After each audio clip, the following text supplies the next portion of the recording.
warahmatullahi wabarakatuh. Selamat pagi anak-anak. Apa kabarnya hari ini? Sehat-sehat semua kan tentunya? Jadi, Bu Guru hari ini akan membacakan suatu dongeng atau suatu cerita. Sebelum itu, Bu Guru akan memperkenalkan siapa saja sih kira-kira yang akan Ibu ceritakan. Yang pertama, ada namanya Pak Tomtom. Dia adalah koki yang handal. Yang kedua, namanya Bu Inah. Dia merupakan seorang ibu yang sangat baik. Dan yang ketiga, namanya Caca. Dia adalah anak semata wayangnya Bu Inah. Siapa yang gak sabar menunggu ceritanya? Langsung saja ya. Bye-bye.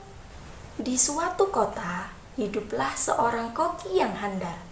Ia bernama Pak Tomtom. Pak Tomtom terkenal dengan masakannya yang selalu enak. Tak heran, restoran yang didirikan oleh Pak Tomtom pun tak pernah sepi oleh pelanggan. Statue, setelan cuek baru main. Kenapa aku nyanyi lagu itu ya? Harusnya kan pagiku cerahku, matahari bersinar, ku nyalakan komporku sekarang. Selamat pagi semua, ku nantikan dirimu di depan restoku, menantikan kamu.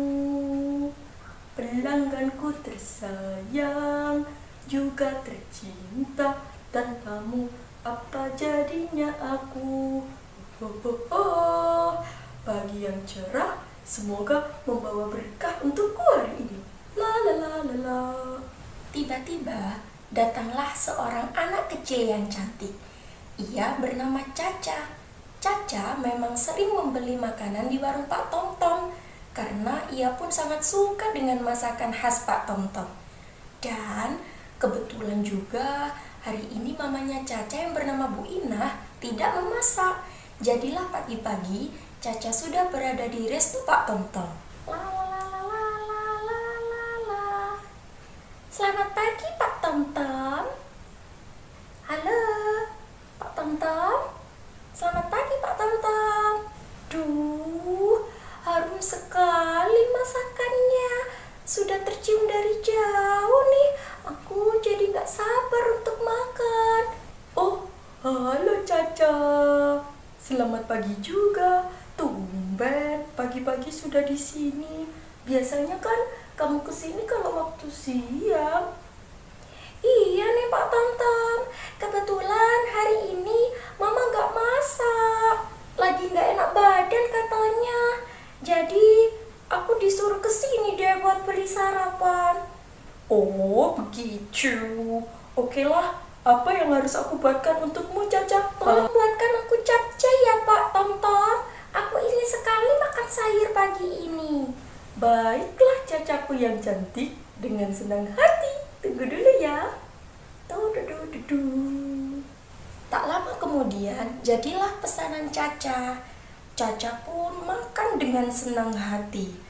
Setelah selesai makan, Caca pun berpamitan untuk pulang. Enak sekali Pak Tomtom. Aku udah selesai makan nih. Aku pulang dulu ya. Mama pasti udah nunggu di rumah. Oke lah Caca, hati-hati ya. Jangan lupa buat mampir ke restoku lagi.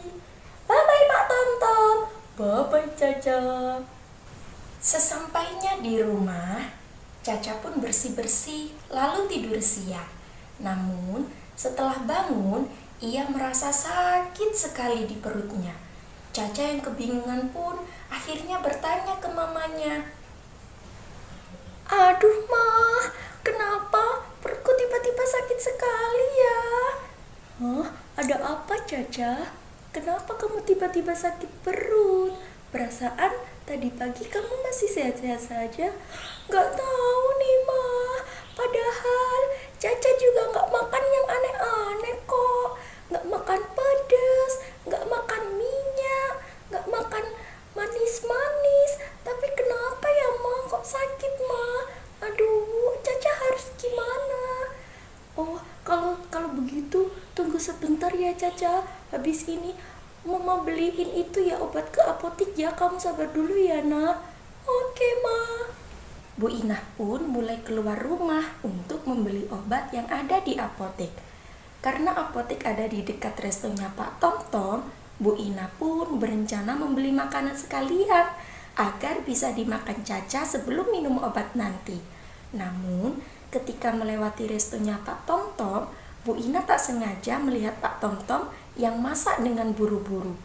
Alhasil, bahan masakannya pun tidak dicuci. Peralatan masaknya pun tampak berserakan. Pak Tomtom, kenapa dapur kamu berantakan sekali? Peralatan masaknya juga berhamburan. Terus itu sayur yang kamu masak, kenapa nggak kamu cuci? Iya nih Bu Ina, di depan lagi rame banget yang beli. Jadinya aku buru-buru, nggak sempet beresin, nggak sempet cuci juga sayurnya. Lagian, walaupun aku begini juga nggak ada yang mempermasalahkan kok dari dulu. Pak Tomtom, gak semua orang bisa nerima cara masak kamu yang kotor kayak gini. Sayur, beras, daging, itu harus dicuci dulu sebelum dimasak. Karena kalau nggak dicuci, nanti jadi sarang penyakit. Asal Pak Tomtom tahu ya, nggak semua orang bisa tahan dengan kuman dari makanan. Contohnya Caca, dia dari tadi pagi makan sayur di sini, tapi tiba-tiba waktu bangun tidur siang, dia bilang perutnya sakit banget. Padahal dia nggak makan apa-apa selain masakan Pak Tomtom. Selain bahan masakan yang nggak dicuci, peralatan masak yang kotor juga jadi sarang penyakit loh Pak Tomtom. Coba bayangin deh Pak, bahan masakannya aja nggak dicuci, peralatan masakannya juga kotor. Seberapa banyak kuman yang ada di masakan Pak Tomtom kalau seperti itu? Iya ya Bu Ina ya. Kalau begitu, habis ini aku akan beresin semuanya deh. Aku juga berjanji akan mencuci seluruh bahan masakan yang aku gunakan. Terima kasih ya Bu Ina ya sudah mengingatkanku ya Bu Ina. Nah gitu dong Pak Tomtom. Kalau begitu aku mau ke apotek dulu ya. Aku mau beli obat buat si Caca. Bye Pak Tomtom. Oke Bu Ina, hati-hati ya. Mulai saat itu, Pak Tomtom rajin mencuci setiap bahan masakan yang akan dimasak. Tak lupa, peralatannya pun rajin dibersihkan. Dan dapur Pak Tomtom sekarang lebih bersih dari sebelumnya. Pelanggan pun tidak ada yang mengeluh sakit perut lagi. Nah, itu tadi cerita Pak Tomtom, sang koki yang handal. Ingat ya anak-anak, kalau kita mau masak, peralatan masakannya sama bahan masakannya harus dicuci terlebih dahulu agar kita terhindar dari kotoran maupun bakteri yang menjadi sarang penyakit yang bisa menyebabkan kita sakit.